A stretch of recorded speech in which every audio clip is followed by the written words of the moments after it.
What's going on, family? It's your boy C-Mo, the C Mitchell.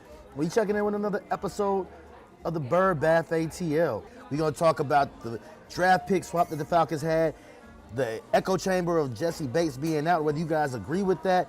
We're gonna talk about my boy Berto, who hit me up about Jalon Sneed with the Bleacher Report.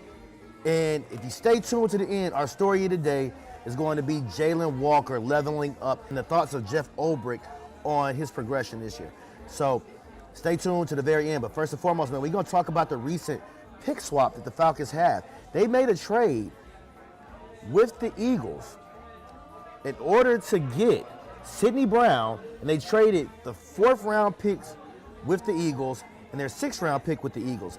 Now, they took a lower draft position in the 4th and 6th round, but they gained Sidney Brown, who's a safety. And he's a guy who adds a lot of versatility for us, but it really, first and foremost, shores up our special teams unit, and it gives us a lot more depth. He's a guy that we could play potentially in the nickel, a large nickel for us as well. He can also fill in at the safety position and give us a little bit more depth with this team. Now, the Falcons got basically 3 players and only gave up 2 because they traded their 4th and their 6th round pick, and that's all that they gave to the Eagles, but they gained Sidney Brown. They didn't have a 5th round draft pick. Usually if you're getting guys in the 5th round, those are guys that you're at best, or you're at least hoping can at least be special team players for you and be good rotational guys. And that's something that we got out of Sidney Brown. There's no guarantee that if we would have gotten a 5th round draft pick this year, that we would have had us a guy who could actually fill in and actually play on some special teams for us. So I really like the pick with him. He logged some very meaningful snaps for Philly over the years. Now, he lost his starting safety position, but I don't think that it necessarily means anything more than typically a special teams play for us and a guy that we can add a little bit more depth to our depth chart. Now, that being said, I've seen a lot of different publications reaching out saying that this could spell a move for Jessie Bates in the near future and asking, hey, will the Falcons be getting rid of Jessie Bates with this move?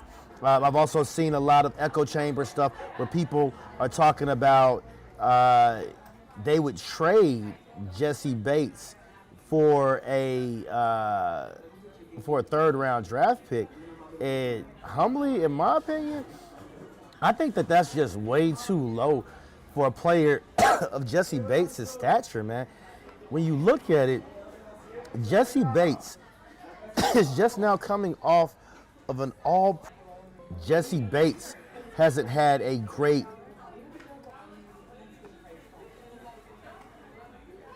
we had a little bit of an issue with our signal dropping out. But I even saw on one of the publications, fan sided, saying that Jessie Bates hadn't been very effective for the Falcons so far. And in my humble opinion, that's just a really stupid comment to make. Again, Jessie Bates has been to 2 All-Pros since he's been with the Falcons, and he's coming off one of his better seasons so far. Now, PFF has not given him a great grade for the last season, but I think you kind of have to take PFF with a grain of salt. Again, 2nd team All-Pro is huge, and I think that he's been very integral in Xavier Watts' development and showing him the ropes. And at this point in time, I wouldn't get rid of him while I had such a young secondary. We're really trying to shore up that secondary a whole lot more. But I want you guys to let me know, what would you trade for Jessie Bates? For me, I would have to at least get a 2nd round pick. And again, you don't even know that you're going to be able to get that out of a 2nd round pick. You're trading for the opportunity of replacing somebody like a Jessie Bates. I don't think you're going to get a 1st round draft pick for him either. So I think you have to just kind of let it play out. And hell, Jessie Bates could probably continuously play for us for the next 2 or 3 years. Keep in mind that players like Rod Woodson and Ed Reed were premier safeties in the league going into their being 34, 35 years old later in their career. Safety is a very cerebral position, and even if you lose a step, if you have the cerebral know-how and know how to read quarterbacks and can anticipate and you can still tackle, you're very valuable to your team. So I wouldn't get rid of him for that reason, and I really like our prospects of keeping and shoring up this defense and maybe even being a contender this year with Jessie Bates out there on the field. And he adds just so much to the defense. I don't even understand how the guy with fan-sided could have even I think his last name was Wilcox. I don't even understand how you could say something like Jessie Bates hadn't been very effective for the Falcons. Now, last week, I spoke a bit about L'Jarius Sneed as being a person that I would actually like to see the Falcons pick up in free agency. Now, there are quite a few different free agents out there, and I'll touch on that after we get to the Jalon Walker story.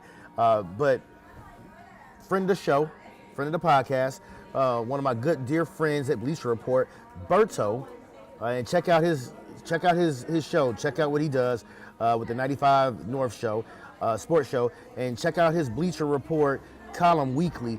I will link that in the description below. But he saw my episode last week saying that I think we should potentially pick up L'Jarius Sneed, and he said he didn't really like that move. He said he didn't really like L'Jarius Sneed that much because he feels as though he's a system player. He had his best years, in his humble opinion, with Steve Spagnuolo. He doesn't like a lot of guys coming for Steve Spagnuolo's defense because they are system guys, and Spagnuolo runs a lot of things that run in their favor. Now, I will say that Spagnuolo does a lot of similar things to what Jeff Ulbrich does. They like to have a lot of safety help over. They like to, have the safeties do a lot more different things. Now, Spags, he'll have his safeties, cover an Amon-Ra St. Brown or somebody in the slot, so he can do a lot more creative things with his safeties. With his cornerbacks and his nickels, and he loves to blitz a lot. Ulbrich will blitz, and he loves to bring pressure, but he likes to get there with 4 a lot more. But they're both guys who like to run either a lot of man-to-man coverage or match quarters, or match 3, which essentially turns into man coverage at the end of the day when you're going deep with those guys.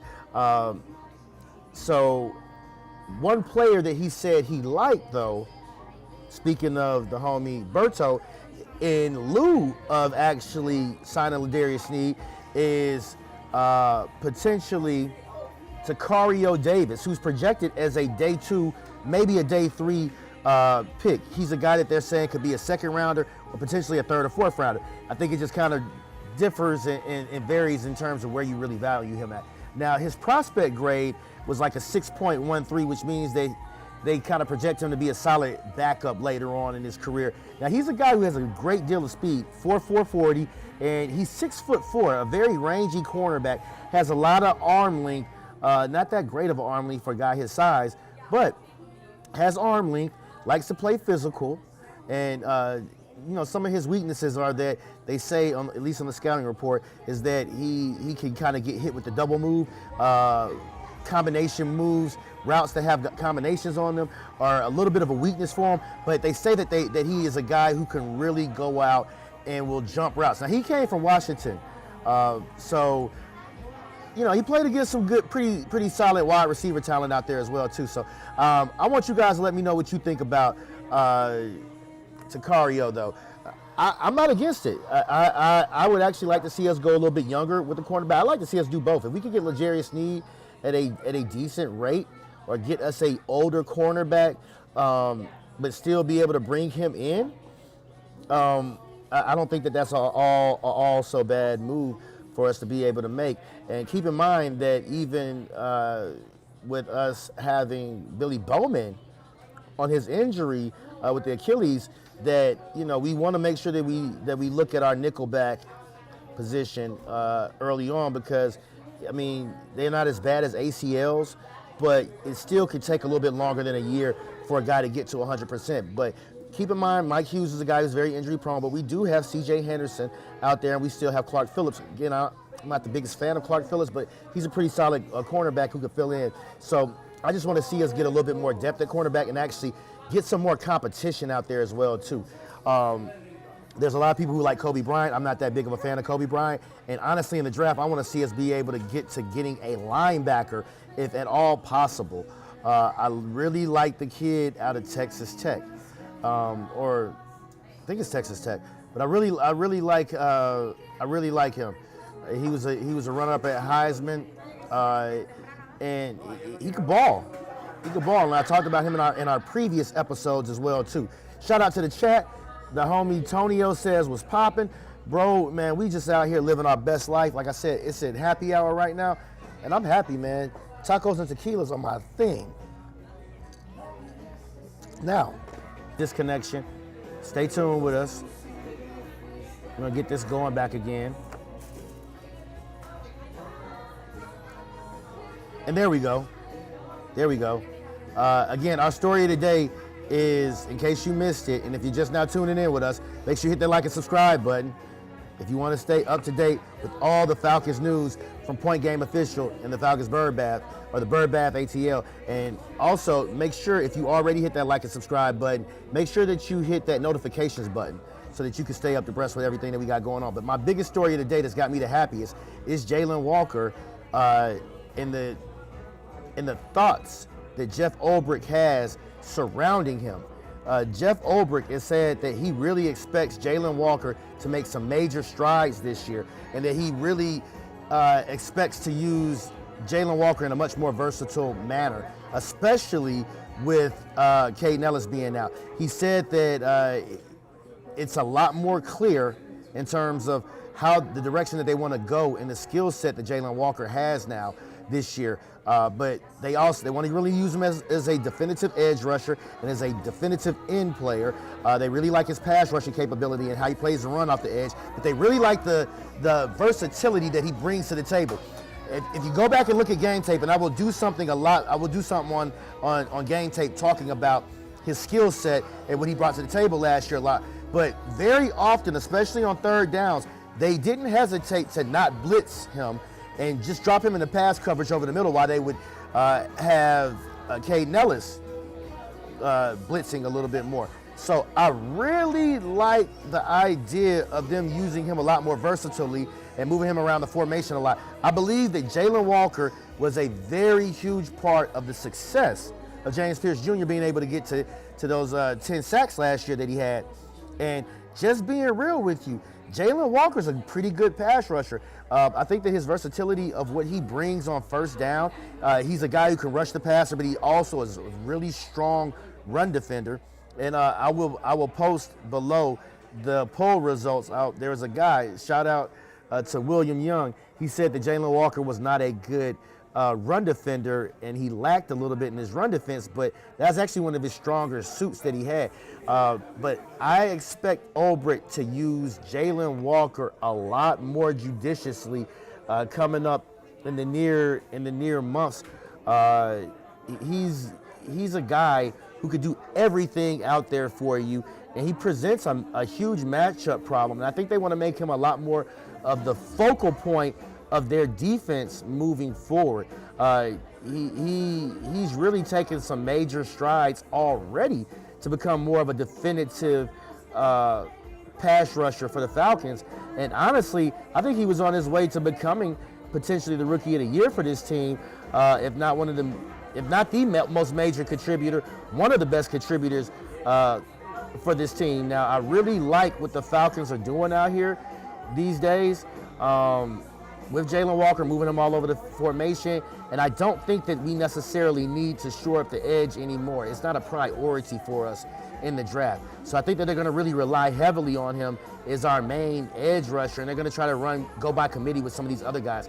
Also, I think that we can see a little bit more of Jeff Ulbrich getting back to the main roots of where he was at when he was in New York. I think a lot of last year he ran a lot more of what Raheem's defense was. When he was in New York, he liked to rush a lot more four-man rushes, and he really likes those big defensive ends and those big edge players. Keep in mind, we still have Brandon Dorless. We still have Zach Harrison out there as well too, and those guys are able to get some really good push at the pass rush. So I think that these Falcons could be really dangerous with Jalon Walker moving forward out there leading the helm. But the Falcons have not been shy about speaking about how they view Jalon Walker in this defense moving forward. And I believe that he's set for definitely more of a major breakout year at this point in time. Again, James Pierce Jr. was our leading sack getter last year, but with the defense being what it is right now, in the situation of his looming domestic violence accusations, And I don't want to not believe a victim or anything, but we still have to wait to see what's going to happen with that scenario. And I'm just speculating, though. I don't think that he's going to be here for the full season. He might potentially play this year, but there's a great chance that he might miss a good stint of games. I think he's going to have at least an automatic 6-game suspension, even if he was to be found innocent. I don't think that the league shines very happily or gracefully on these type of things. I do believe that James Pierce Jr. should get another chance, but I believe that Jalon Walker is the type of guy that you can really center and focus your defense around. He gives you so much multiplicity and diversity in what he can actually do on the football team. Tonio says Taurean York or Anthony Hill. Man, I need to get some more tape on those guys. Let me see actually where Anthony Hill is expected in the combine. Now, his combine score was pretty good, 6.4, and he has a player comp to Bobby Wagner. If we could get him as the type of guy who could shore up our defense as a middle linebacker and bring Bobby Wagner, I think that would be huge. Let me see what his draft projection is. Just on a quick Google, on a quick Google search, they have him as a late first rounder or early second round pick. He's out of Texas, and let me see what his 40 time was. I mean, his athletic score is off the charts. He's a 4.51 40 guy. 37-inch vertical, 10 foot 5 inches broad jump. He was able to bench 21 reps. Now, he's a guy 6'2", 238 pounds. He has the type of athleticism that Jeff Ulbrich likes to have out of his linebackers. He's actually a little bit bigger than the guys that Jeff Ulbrich likes to have out there in the middle of his defense. Keep in mind, he loves guys like C.J. Mosley, but also Foye Oluokun. He was huge and integral in his development. But he has a stature similar to Divine Diablo and can do some very similar things as well too. So again, first round, second round player. You know what I'm saying? The Texas Tech linebacker. Again, I was drawing a blank on his name, but Jacob Rodriguez. I really like where he's playing, and he started to shoot up the draft board a little bit more. I think initially he was expected to be a 5th round draft pick, maybe a 4th round draft pick. Right now, they have him as a 2nd or 3rd round, and I've even seen some mock drafts where they have him as a 1st round draft pick. I'm not sure he's going to go quite that high, but I would love to have him on this team. But I mean, you know, definitely give me some Anthony Hill. Let's see where Taurean York is also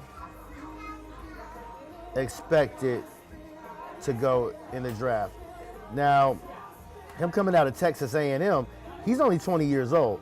I really like when you get these young players that you could really develop. He's not even all the way fully into his full grown man body. Now, he doesn't have quite the stature of Anthony Hill as a linebacker, 5'11", 226 pounds, but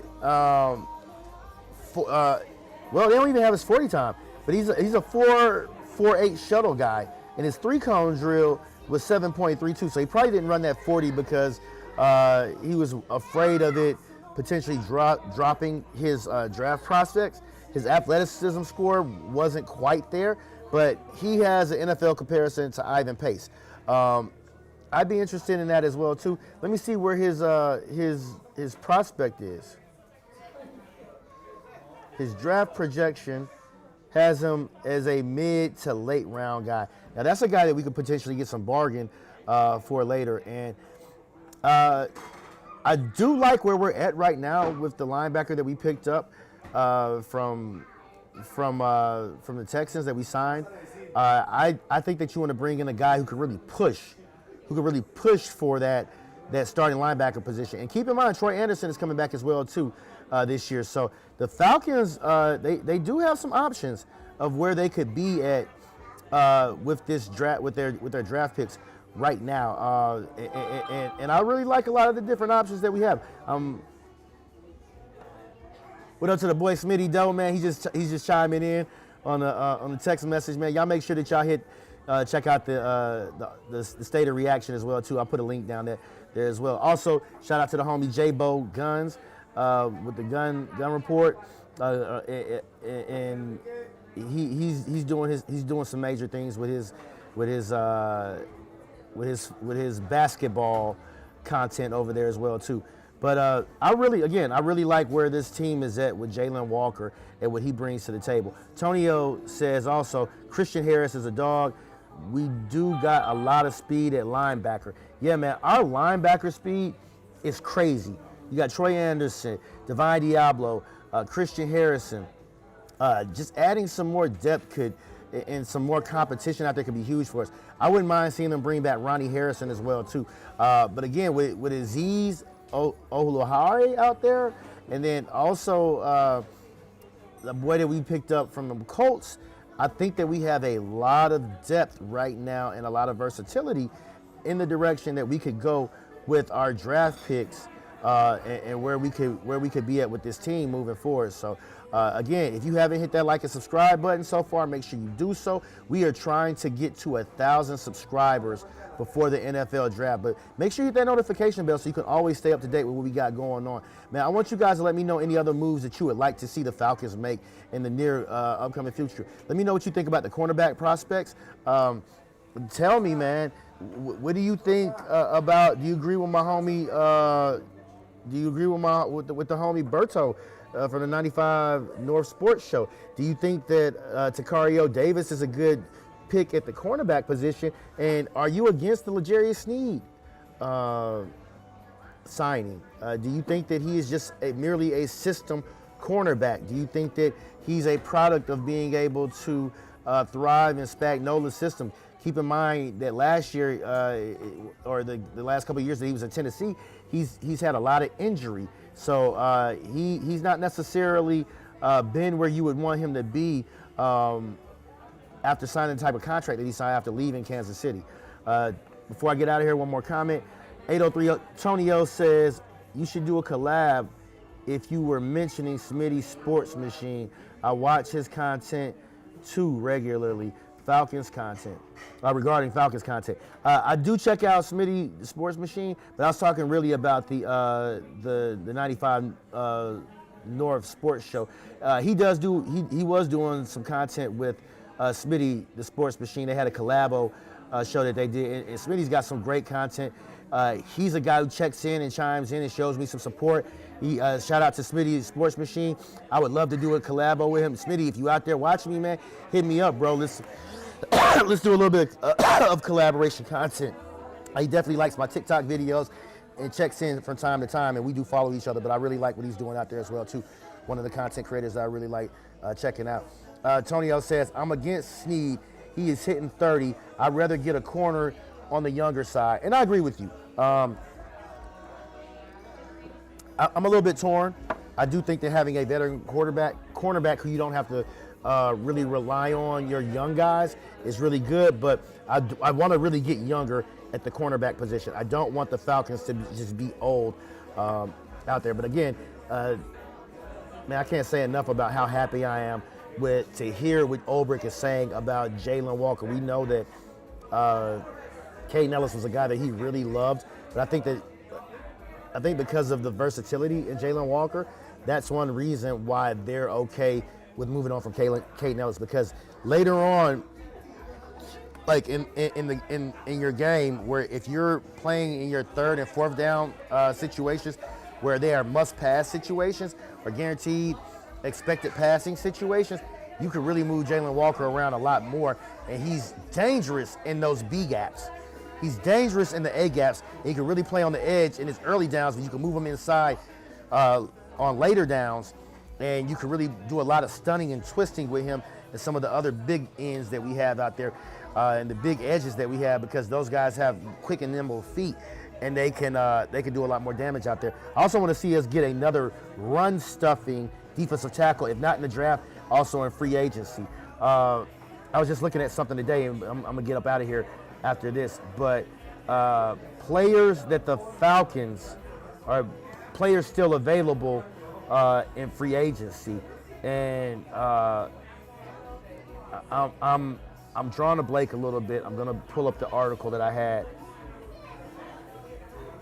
There was a defensive tackle that I was looking at, and I'm just pulling this up real quick. You guys, bear with me.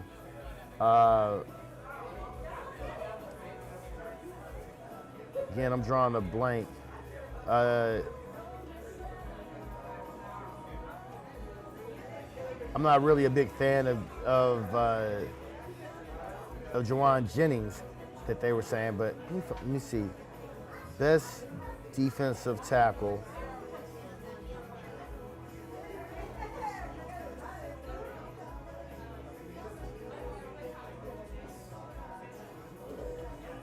I think Draymond Jones is still out there, but that is not who I was looking at earlier. I'm gonna drop this in the description really below for you guys though. But hey, that's our time for today. I'm gonna get up out of here.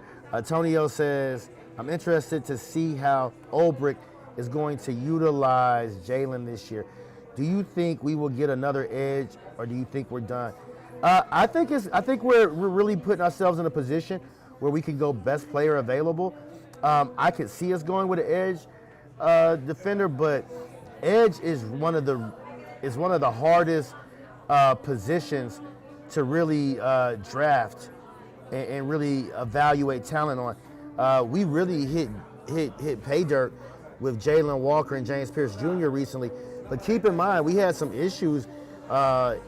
We thought that Vic Beasley was a slam dunk, and even before that, we hadn't drafted anybody that good. Prior to that, we had Patrick Kearney before. I can't remember if we drafted him or not. I think we drafted Patrick Kearney, but after Patrick Kearney, we traded for John Abraham, we drafted Jamal Anderson in the first round, and he never lived up quite to the hype that we need. He's a really good run defender, but never could do what you needed on the edge. Edge guys can be really tricky, and I'm not sure that you want to put that much draft capital at the second round. I think that's why they went so hard with the edge defenders that we picked up so far. And keep in mind, we still do have Braylon Trice out there, and we have a lot of speed. So I wouldn't be surprised if we didn't go edge, but anything's possible. I think it just depends on who's available. J.D. Reader, that's who I was thinking about as a defensive tackle. Now, I've said this before, the Falcons, I don't think Ulbrich really likes heavy set nose tackles. Those big, bulky, beefy defensive tackles can usually clog up lanes for the run defense, but they make it hard for you to do a lot more stunning. And Jeff Ulbrich likes that attack style defense where he can really stunt with those guys and do a lot of twists. And guys who are too heavy set can kind of cause a little bit of a problem with that. So for that reason, we might not go that route, but I'd love to see us be able to get him if we could get him on a cheap deal. We're getting a lot of guys on cheap one-year deals, prove-it deals, and not spending a whole lot of money, and I really like what Ian Cunningham is doing out there. So stay tuned. Like I said, hit that like and subscribe. Hit that notifications bell. If you made it thus far, let me know in the comments any moves that you'd also like to see the Falcons make. I appreciate you tapping in with us, Antonio, and the added support and love that you give into the team. I mean, to the program is what I mean when I say the team, to the Bird Bath ATL. But man, we are going to be doing a giveaway. When we hit 1,000 subscribers, and I'm hoping and believing that we're going to do that before the NFL draft, I'm going to drink a drink of your choice on the air, but we're going to be doing a giveaway as well too. He says, when am I going to go live again? I'll be going live again this week, bro. I like to go live at least 2 or 3 times a week. Try to drop at least. I like to go at least 1 or 2 times a week and drop an episode 1 or 2 times a week. But I'll be dropping another live in the next couple of days. I expect another move to happen again soon for these Falcons. I really like the trade that he recently made to be able to get Brown in here, though. That was really huge for our special teams and to be able to get some more depth and a guy who can push for more competition. That's our time for today. Make sure you keep staying tuned for us for the newest and up-to-date information. Simo to C. Mitchell, Bird Bath ATL, Point Game Official, baby. Peace.